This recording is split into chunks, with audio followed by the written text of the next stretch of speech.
Not for the first time, the Super Rugby standard bearers find themselves at the centre of a community's heartbreak.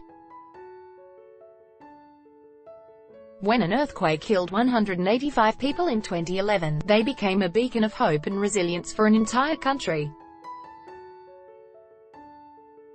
Homeless after the quake damaged their home ground, they defied the odds to make the Super Rugby final after a season playing on the road. Only the Reds and a Woolgenia try denied and the fairy tale ending to a season of real-life horror at home. Very important, Daryl Gibson welcomed a debate about the Crusaders' name in the wake of the Christchurch terror attack. Credit Peter Reynard. They are in that position again, a peerless sporting team in a rugby-obsessed region, poised as a lightning rod for a nation's grief. As Waratahs coach and 77-game Crusader Daryl Gibson said on Thursday, rugby is one avenue that can be an outlet beyond just the sporting and society confine. I think you'll see a team really going out and playing for a purpose, Daryl Gibson during his playing career with the Crusaders. Credit Dallas Kilpin. Gibson and Robertson won 4 titles together as Crusaders between 1998 and 2002. The teams they now coach also share a rich history. In those dark days in 2011, the Waratahs were also the first team to play the Crusaders in the immediate aftermath of the earthquake. That match was held at Trafalgar Park in Nelson, a small city not part of the Canterbury catchment but are officially represented by the Crusaders team. This time, it's the Waratahs' turn to open the doors.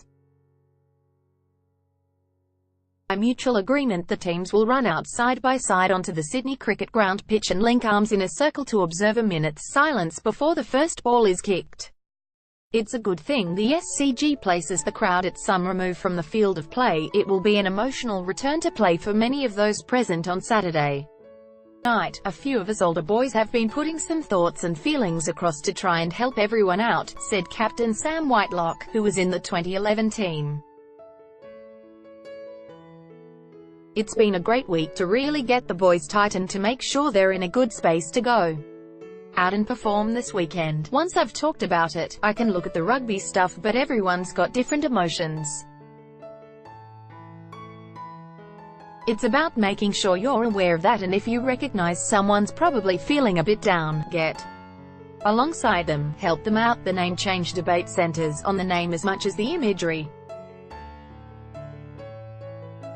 While a Crusader is widely recognized as a person engaged in a vigorous campaign for political, social, or religious change, in the case of the Super Rugby team it is also plainly referring to the series of conflicts between Christian soldiers, Crusaders, and Muslims in the 11th century. Loading Robertson's impatience under questioning on Thursday is on the back of a week of saturation coverage of the issue in the nation's media.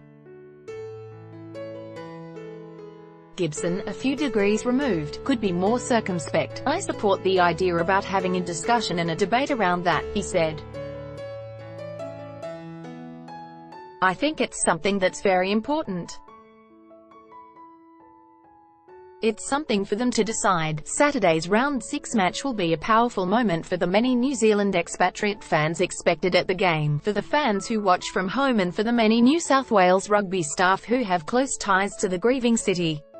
As well as Gibson's connections, forwards coach Simon Cron grew up in the region and chief executive Andrew Hoare served as the Crusaders' conditioning coach and performance manager. There's going to be a lot of emotion flowing around. It's a huge tragedy that's occurred in Christchurch, Gibson said. The players and the people of Christchurch are dealing with that. But once the whistle goes, I'm sure it will be back to business for them.